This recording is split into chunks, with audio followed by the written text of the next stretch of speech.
Hey guys, this is Mike from Library of Dyslexia.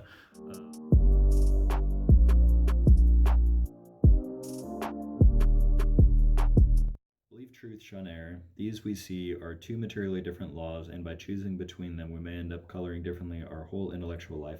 We may regard the chase for truth as paramount and the avoidance of error as secondary, or we may, on the other hand, treat the avoidance of error as more imperative and let truth take its chance.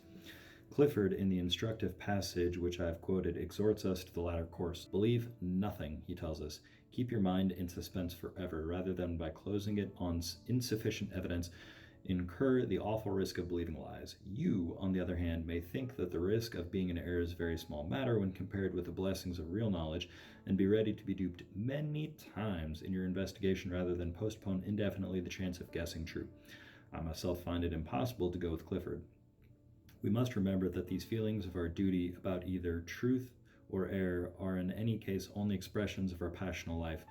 Biologically considered, our minds are as ready to grind out falsehood as veracity, and he who says better go without belief forever than believe a lie merely shows his own preponderant private horror of becoming a dupe. He may be critical of many of his desires and fears, but this fear he slavishly obeys. He cannot imagine anyone questioning its binding force. For my own part, I have also a horror of being duped, but I can believe that worse things than being duped may happen to a man in this world. So, Clifford's exhortation has to my ears a thoroughly fantastic sound. It is like a general informing his soldiers that it is better to keep out of battle forever than to risk a single wound. Not so are victories either over enemies or over nature gained. Our errors are surely not such awfully solemn things. In a world where we are so certain to incur them in spite of all our caution, a certain lightness of heart seems healthier than this excessive nervousness on their behalf. At any rate, it seems the fittest thing for the empiricist philosopher. And now, after all this introduction, let us go straight at our question. I have said, and now repeated, that it is not only a matter of fact do we find our passional nature influence us in our opinions, but that there are some options between opinions in which this influence must be regarded both as inevitable and as a lawful determinant of our choice. I fear here that some of you, my hearers, will begin to scent danger and lend an inhospitable ear. 2 first steps of passion you have indeed had to admit as necessary. We must think so as to avoid dupery, and we must think so as to gain truth. But the surest path to those ideal consummations you will probably consider is, from now onwards, to take no further passional step. Well, of course, I agree as far as the facts will allow. Wherever the option between losing truth and gaining it is not momentous, we can throw the chance of gaining truth away, and at any rate save ourselves from any chance of believing falsehood by not making up our minds at all till objective evidence has come. In scientific questions, this is almost always the case. And even in human affairs in general, the need of acting is seldom so urgent that a false belief to act on is better than no belief at all. Law courts indeed have to decide on the best evidence attainable for the moment, because the judge's duty is to make law as well as to ascertain it, and, as a learned judge once said to me, few cases are worth spending much time over. The great thing is to have them decided on any acceptable principle and got out of the way. But in our dealings with objective nature, we obviously are recorders, not makers of the truth. And decisions for the mere sake of deciding promptly and getting on to the next business would be wholly out of place. Throughout the breadth of physical nature, facts are what they are quite independently of us, and seldom is there any such hurry about them that the risks of being duped by believing a premature theory need be faced. The questions here are always trivial options. The hypotheses are hardly living, at any rate not living for us spectators. The choice between believing truth or falsehood is seldom forced. The attitude of skeptical balance is therefore the absolutely wise one if we would escape mistakes. What difference, indeed, does it make to most of us whether we have or have not a theory of the Röntgen says, whether we believe or not in mind stuff, or have a conviction about the causality of conscious states? It makes no difference. Such options are not forced on us. On every account, it is better not to make them, but still keep weighing reasons pro et contra with an indifferent hand. I speak, of course, here of the purely judging mind. For purposes of discovery, such indifference is to be less highly recommended, and science would be far less advanced than she is if the passionate desires of individuals to get their own faiths confirmed had been kept out of the game. See, for example, the sagacity which Spencer and Weisman now display. On the other hand, if you want an absolute duffer in an investigation, you must, after all, take the man who has no interest whatever in its results. He is the warranted, incapable, the positive fool, the most useful investigator, because the most sensitive observer is always he whose eager interest in one side of the question is balanced by an equally keen nervousness lest he become deceived. Science has organized this nervousness into a regular technique, her so-called method of verification, and she has fallen so deeply in love with the method that one may even say she has ceased to care for the truth by itself at all. Boom. It is only truth as technically verified that interests her. The truth of truths might come in merely affirmative form, and she would decline to touch it. Such truths as that, she might repeat with Clifford, would be stolen in defiance of her duty to mankind. Human passions, however, are stronger than technical rules. Les croire à ses raisons, as Pascal says, que la raison ne connaît pas. I have no idea if I said that right.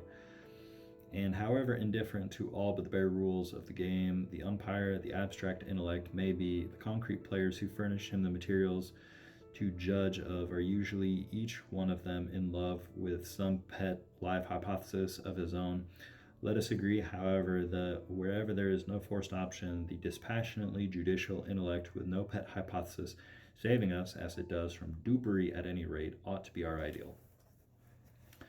The question next arises, are there not somewhere forced options in our speculative questions, and can we, as men who may be interested at least as much in positively gaining truth as in merely escaping dupery, always wait with impunity till the coercive evidence shall have arrived? It seems a priori improbable that the truth should be so nicely adjusted to our needs and powers as that.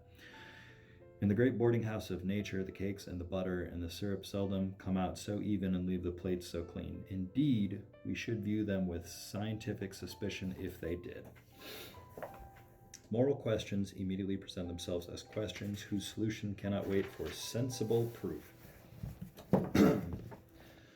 A moral question is a question not of what sensibly exists, but of what is good, or would be good if it did exist. Science can tell us what exists, but to compare the worths, both of what exists and of what does not exist, we must not consult science, but what Pascal calls our heart.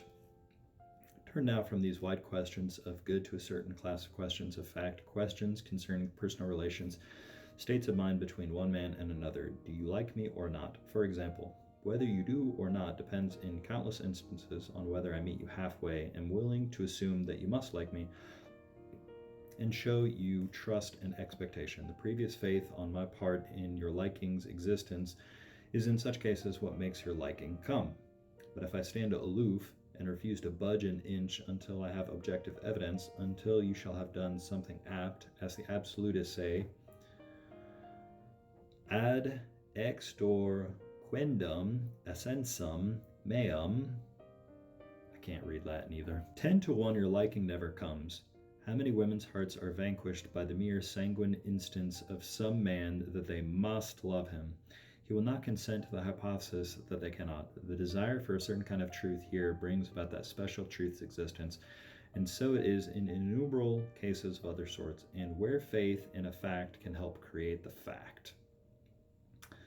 That would be an insane logic which should say that faith running ahead of scientific evidence is the lowest kind of immorality into which a thinking being can fall. Yet such is the logic by which our scientific absolutists pretend to regulate our lives. In truths dependent on our personal action, then faith based on desire is certainly a lawful and possibly an indispensable thing.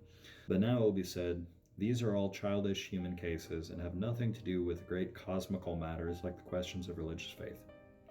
Let us then pass on to that. Religions differ so much in their accidents that in discussing the religious question, we must make it very generic and broad. What then do we now mean by the religious hypothesis? Science says things are, morality says some things are better than other things, and religion says essentially two things. First, she says that the best things are the more eternal things, the overlapping things, the things in the universe that throw the last stone, so to speak, and say the final word. Perfection is eternal. This phrase of Charles Secretan seems a good way of putting this first affirmation of religion, an affirmation which obviously cannot yet be verified scientifically at all. The second affirmation of religion is that we are better off even now if we believe her first affirmation to be true. Now, let us consider what the logical elements of this situation are in case the religious hypothesis in both its branches be really true. Of course, we must admit that possibility at the outset. If we are to discuss the question at all, it must involve a living option. If for any of you religion be a hypothesis that cannot by any living possibility be true, then you need go no farther. I speak to the saving remnant alone. So proceeding, we see first that the religion offers itself as a momentous option we are supposed to gain even now by our belief and to lose by our non-belief a certain vital good. Second, the religion is a forced option so far as that good goes. We cannot escape the issue by remaining skeptical and waiting for more light, because although we do avoid error in the way, if religion be untrue, we lose the good if it be true just as certainly as if we positively choose to disbelieve. It is as if a man should hesitate indefinitely to ask a certain woman to marry him because he was not perfectly sure that she would prove an angel after he brought her home. Would he not cut himself off from that particular angel possibility as decisively as if he went and married someone else? Skepticism, then, is not avoidance of option, it is option of a certain particular kind of risk. Better risk loss of truth than chance of error. That is your faith vietor's exact position. He is actively playing his stake as much as the believer is. He is backing the field against the religious hypothesis just as the believer is backing the religious hypothesis against the field. To preach skepticism to us as a duty until sufficient evidence for religion be found is tantamount therefore to telling us, when in the presence of a religious hypothesis, that to yield to our fear of its being error is wiser and better than to yield to our hope that it may be true. It is not intellect against all passions, then it is only intellect with one passion laying down its law. And by what, forsooth, is the supreme wisdom of this passion warranted? Dupery for dupery, what proof is there that dupery through hope is so much worse than dupery through fear? I, for one, can see no proof, and I simply refuse obedience to the scientist's command to imitate his kind of option in a case where my own stake is important enough to give me the right to choose of my own form of risk.